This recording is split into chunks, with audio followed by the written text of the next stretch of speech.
Es una bendición muy grande estar para compartir con ustedes unos momentos de compañerismo alrededor de la palabra de Dios y su programa correspondiente a este tiempo final. La escritura que contiene el pensamiento divino y contiene la materialización del pensamiento divino que viene a ser la historia que encontramos desde el Génesis hasta nuestro tiempo, viene a ser tipo y figura también de las cosas que estarán sucediendo en este tiempo final. Por lo cual leemos aquí en el capítulo 89, versos 19 en adelante de los Salmos.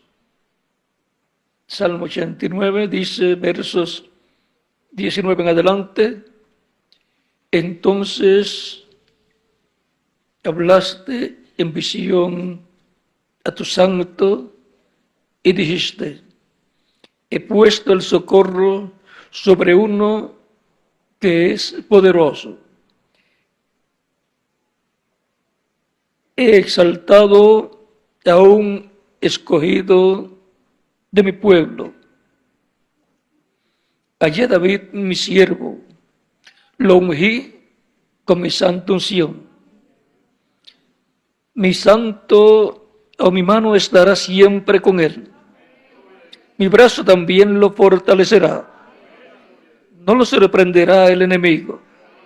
Ni hijo de iniquidad lo quebrantará, sino que quebrantará delante de él a sus enemigos y herirá a los que le aborrecen. Mi verdad y mi misericordia estarán con él, y en mi nombre será exaltado su poder. Asimismo pondré su mano sobre el mar y sobre los ríos su diestra.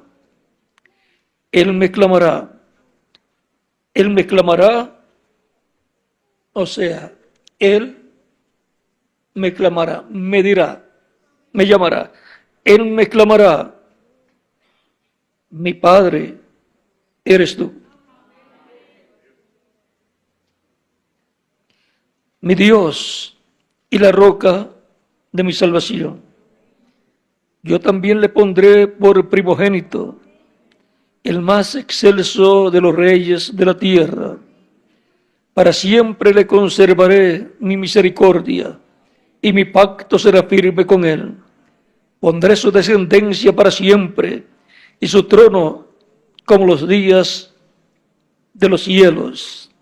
Que Dios bendiga nuestras almas con su palabra y nos permita entenderla. Pueden tomar asiento si tienen la bondad.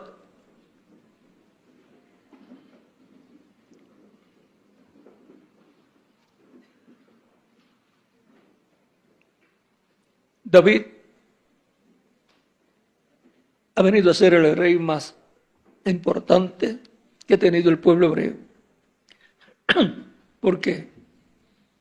Porque el mismo Dios dice que David es un hombre conforme al corazón de Dios.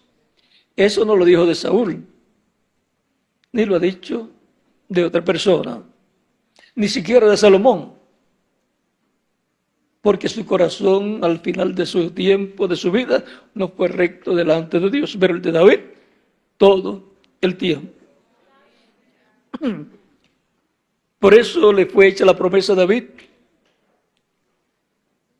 de que su trono sería para siempre. O sea que el trono de Dios terrenal es el trono de David.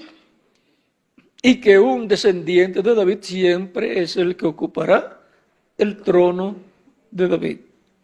Por eso el Mesías, el príncipe, es un descendiente del rey David.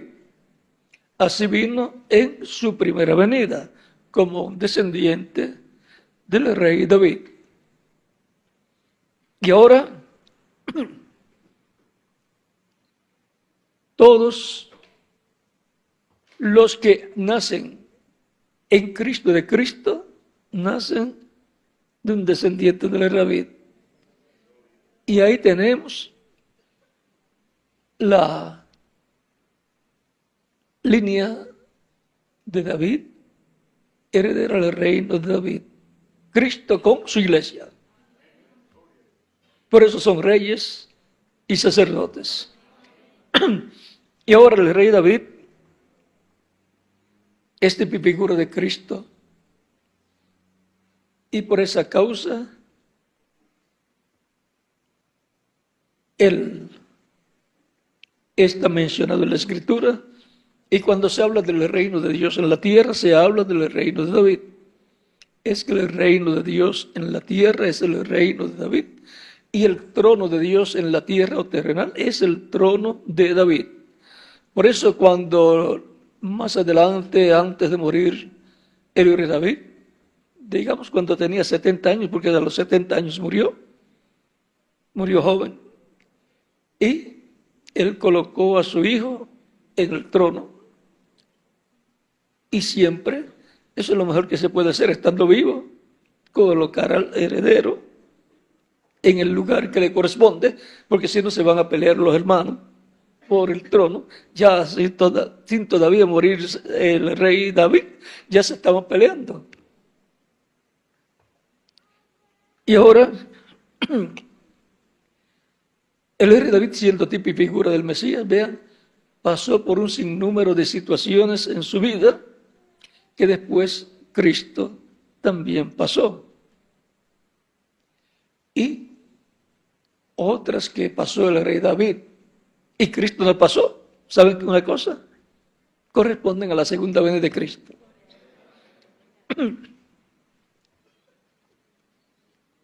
Por ejemplo, la restauración de David como rey, eso corresponde a la segunda venida de Cristo. Y ya 4 de las fiestas hebreas se han estado cumpliendo. Se cumplió la Pascua, se cumplieron los panes sin levadura, se cumplió también la gavilla mecida, que es Cristo resucitado, la resurrección de Cristo, como la gavilla mecida presentada al Padre, y Cristo como Cordero, la Pascua. Él es nuestra Pascua, dice San Pablo, en 1 Corintios capítulo 5, verso 7. Y luego, el día de Pentecostés, esa fiesta de cosecha se ha cumplido también y se está viviendo ese tiempo de Pentecostés porque se está cosechando a través de las diferentes etapas o edades de la iglesia. Luego faltan 3 fiestas. La fiesta de las trompetas de Levítico capítulo 23, versos 24 y 25, que es la trompeta final, la gran voz de trompeta, prometida para el día postrero. Porque a la final trompeta, porque será tocada la trompeta, y los muertos en Cristo resucitarán incorruptibles, o sea, en cuerpos glorificados y eternos y jóvenes, y los que estamos vivos y estemos vivos en esos días, seremos transformados. Esa es una promesa para los creyentes en Cristo. Es bajo el tiempo en que esa trompeta suena, que es la trompeta con la cual también son llamados y juntados todos los escogidos del día postrero, tanto de la iglesia como del pueblo hebreo. Del pueblo hebreo, 144,000. Y son nada menos que los ángeles del Hijo del Hombre, de Apocalipsis capítulo 11 y también Apocalipsis capítulo 7, que es lo mismo que San Mateo capítulo 24, verso 31, que dice, y enviará a sus ángeles con gran voz de trompeta y juntarán a sus escogidos. Están los escogidos del pueblo hebreo, que son 144,000, que van a ser juntados con y bajo el ministerio de los ángeles los ministerios de Moisés y Elías, los ministerios de los 2 olivos. Y esa trompeta sonando es la 7ª trompeta de Apocalipsis, capítulo 11, verso 15 en adelante. Y la 7ª trompeta, como el 7º sello, es la venida del Señor. O sea, desde la perspectiva del cristianismo, la venida del Señor. Desde la perspectiva del judaísmo, los 2 olivos, Moisés y Elías. Tan sencillo como eso. Y ahora, para este tiempo final hay grandes promesas que serán cumplidas y dentro del cumplimiento de la materialización de esas 3 fiestas que quedan. La fiesta de las trompetas, eso nos habla de la gran voz de trompeta, trompeta final que será tocada, y los muertos en Cristo van a resucitar primero, glorificados, y los creyentes que estén vivos serán transformados. Para el pueblo hebreo, esa trompeta viene a ser el llamado de Dios para ellos. Bajo esa trompeta, bajo esa fiesta de las trompetas, vienen los decretos divinos, el decreto divino, en donde se establece lo que será para las naciones, para la iglesia y para el pueblo hebreo, todo lo que será ahí. O sea, quienes van a vivir para el reino milenial. Todo eso se va a decidir ahí, bajo esa gran voz de trompeta final, o fiesta de las trompetas. De esa fiesta de las trompetas se habla muy poco, y el misterio contenido ahí es muy grande. Luego está la fiesta de la expiación.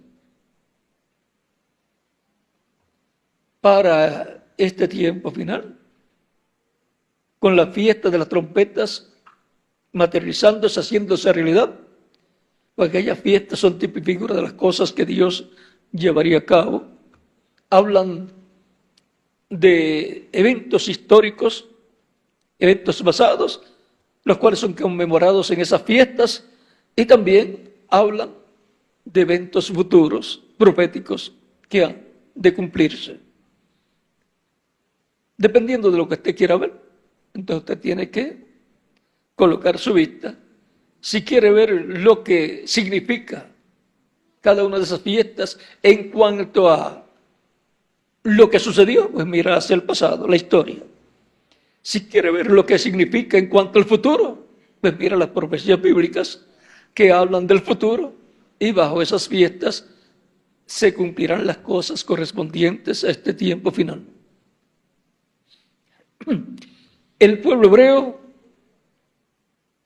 bajo los ministerios de los 2 olivos, bajo los ministerios de Moisés y Elías, sonando esa trompeta final o gran voz de trompeta, despertará más adelante a la fiesta de la expiación, reconociendo que aquel que fue crucificado en la cruz del Calvario es nada menos que la expiación por el pecado de Israel y de todo ser humano que recibirá a Cristo como Salvador, que es nada menos el Redentor, el Salvador de Israel y del mundo entero, el que murió allí. Pero tenía que ser así, por eso no vamos a culpar a Israel por la muerte de Cristo, sino que así Dios lo decidió en su programa, Dios lo decretó, y por decreto divino, Él estableció que fuera de esa forma. ¿Y quién va a pelear con Dios? Por lo tanto, oramos por Israel, para que Dios tenga misericordia de Israel y que cuando llegue el momento de despertar, despierte. Y ahora, recuerden que hay unas escrituras de Zacarías y de Apocalipsis que dicen que mirarán al que traspasaron. y dirán: ¿qué heridas son estas? Él dirá: las recibí en la casa de mis amigos. Ahora encontramos a David. David tipifica a Cristo en su primera venida y en su segunda venida. Y David, siendo hijo de Isaí, Isaí tenía muchas ovejas. Y sus hijos eran también pastores de ovejas. Vamos a decir, el mayor tenía su rebaño, porque todo el mundo tiene que trabajar. Recuerden que Jacob, allá cuando tenía sus hijos, los tenía en el rebaño también trabajando, porque tenía ovejas. Si hubiera tiendas de vender comida, pues los tendría en las tiendas, atendiendo las tiendas. O si tuviera fábrica, le tendría una fábrica a cada uno, porque todo el mundo tiene que trabajar. San Pablo decía: el que no trabaja, que no trabaje, que no coma, porque por lo menos tiene que trabajar para cubrir su necesidad de alimento y ropa. Y ahora veamos, mire, esto tiene tipo y figura doble, se cumple en el cumplimiento profético en dos ocasiones. Tiene doble cumplimiento. David y sus hermanos. David tiene 7 hermanos y David es el número 8. Cada uno tuvo que ser pastor de ovejas también, porque su padre pues tiene ovejas y tiene que ponerlos a trabajar. Miramos el mayor con el grupo de ovejas que le corresponde en su tiempo, y así por estilo cada uno. Cuando llega el momento en que Dios va a colocar a una persona conforme a su corazón, el pueblo hebreo ya había pedido a Samuel que le diera rey, pero no era el tiempo todavía, porque el que Dios ungiría como rey tenía que ser conforme al corazón de Dios, y todavía no había nacido. Cuando las personas se adelantan al plan de Dios, tienen problemas. Dios les permite, en la permisiva voluntad de Dios, entonces Dios le concede ciertas cosas.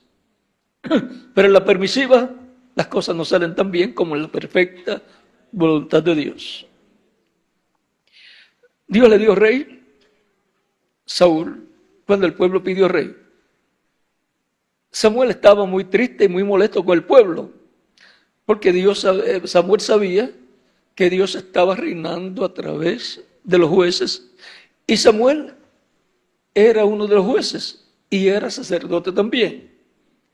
Un privilegio grande que tenía el pueblo al tener un juez que fuera sacerdote también, que hablaba con Dios y era profeta también.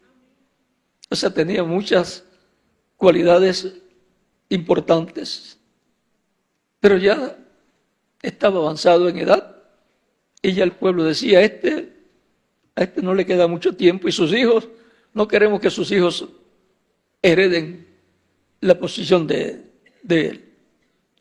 O sea, no queremos que un hijo de él venga a ser juez de nosotros, porque no andan en el camino de Dios correctamente. Y ellos veían a los otros pueblos que tenían reyes, y entonces empezaron a pensar: sería bueno que tengamos un rey también como los demás pueblos, que nos lleve a la batalla, que vaya al frente con nosotros, un líder. Con Samuel era más sencillo. Oraba a Dios y Dios les daba la victoria. Iban a la segura. Ahora, Samuel está muy triste y muy molesto también. Y Dios le dice, dale rey como te piden. Concédele lo que te piden. No te han desechado a ti. Me han desechado a mí para que no reine sobre ellos. Porque la forma de Dios reinar sobre el pueblo era a través de un hombre.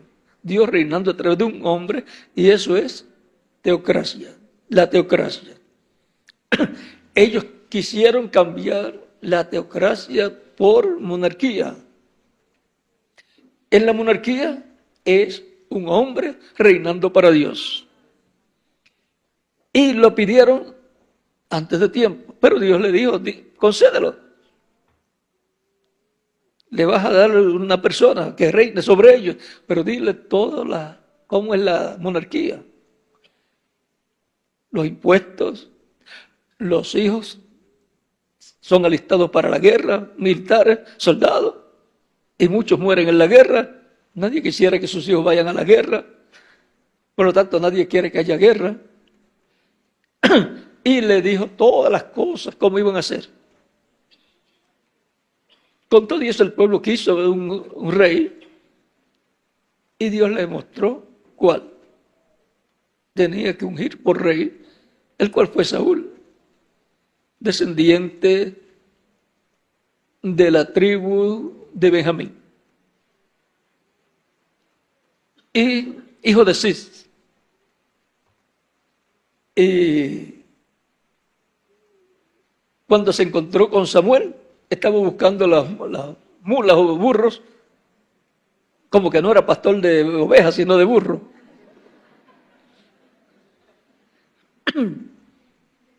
Y es que se le habían perdido al padre de Asís, el padre de Saúl, y él lo mandó a buscar. Es que en ese tiempo, pues, eran las herramientas de trabajo.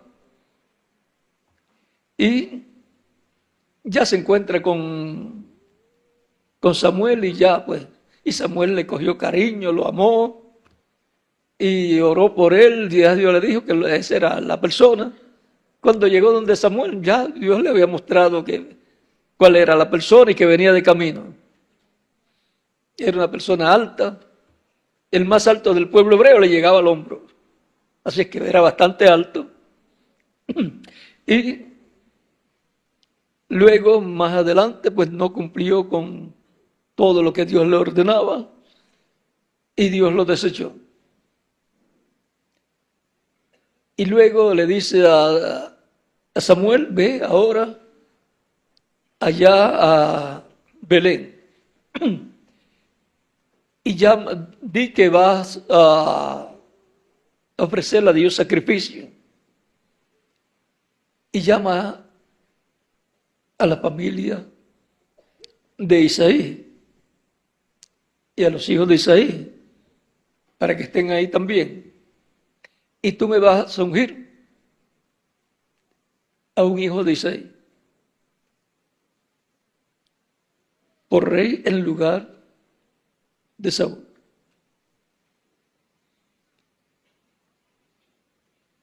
Llegan, tienen todo preparado, y Samuel le dice que traiga a sus hijos.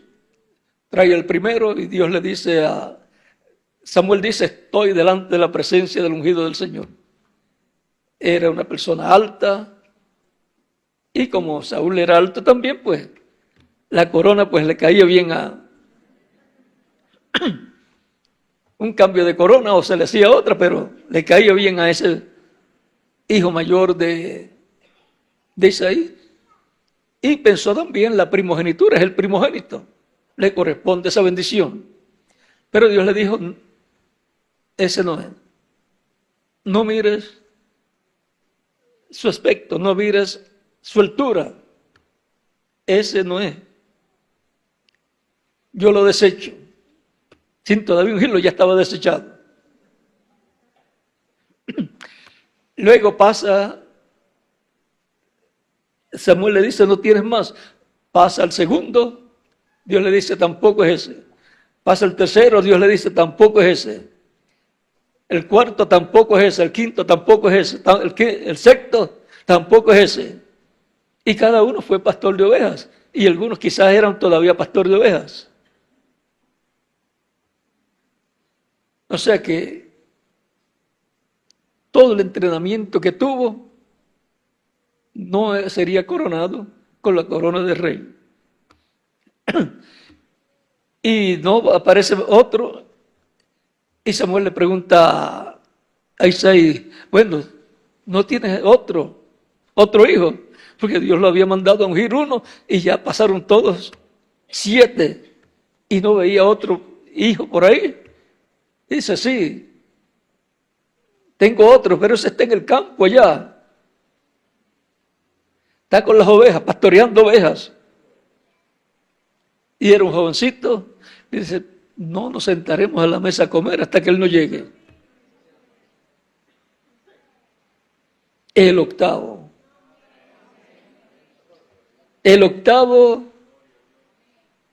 con un rebaño, pastoreándolo, alimentándolo. De los otros en ese tiempo no se dice que estaban pastoreando, pero de seguro fueron pastores todos, cada uno en su tiempo. Y ahora, cuando llega, Dios le dice, ese úngelo. Quizás era el más pequeño de todos, no aparentaba ser candidato para rey, pero para Dios sí. Porque Dios no mira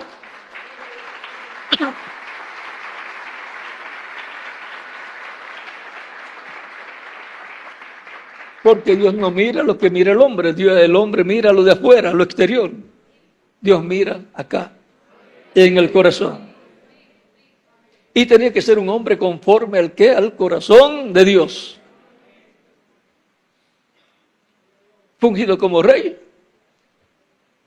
Y cualquier persona podría decir, bueno, ahora tienen que llevarlo, sentarlo en el trono. Si lo llevaban, Saúl lo mataba. Tenía que esperar un tiempo. Bueno, ahora le tocaba un entrenamiento. Ya está ungido. El Espíritu de Dios se manifestaba en él. Ahora tiene que tomar el entrenamiento ya ungido. El entrenamiento para ser rey, para sentarse en el trono y para tener las victorias que necesitaba hasta llegar al trono. Para pelear con Goliat tenía que ser entrenado primero. Y fue entrenado cuando un oso o un león le tomaba una ovejita, él iba detrás del oso o del león, le hacía frente, se la quitaba, y si se levantaba en contra de él, la mataba al oso o al león, fuera oso o león. Era que el Espíritu de Dios se manifestaba en él y podía luchar con un oso o con un león. Con la onda le tiraba, lo tumbaba y con el cuchillo lo mataba. Eso mismo, más adelante, fue lo que hizo con Goliat. Pero ya Dios lo había entrenado, lo había pasado por esas etapas, por esas pruebas, que quizás no eran tan fáciles enfrentarse a un oso o a un león. Lo normal es salir corriendo, pero Dios lo había ungido para ser rey, y conforme a esa unción, Dios se manifestaba y obraba a través de David. Y ahí David iba creciendo espiritualmente, su fe iba creciendo a medida que iba siendo entrenado por Dios. Y se mantenía como pastor de ovejas. Ya ungido rey, seguía siendo un pastor de ovejas. Y el octavo, con el octavo grupo de las ovejas. Para la primera venida de Cristo, encontramos que antes de Cristo vino Juan, que fue el séptimo mensajero de la séptima edad de la iglesia hebrea bajo la ley. Y vino con su grupo.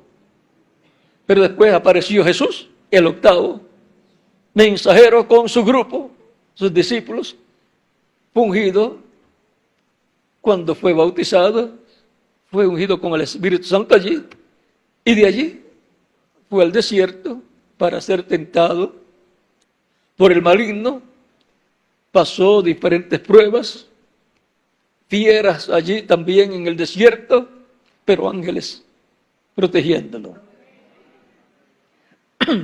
Y después comenzó su ministerio de 3 años y medio. Y luego se sentó en el trono. Cualquier persona dice, pero no, lo mataron, no se sentó en el trono. Sí, en el trono celestial. Porque era para sentarse en el trono celestial.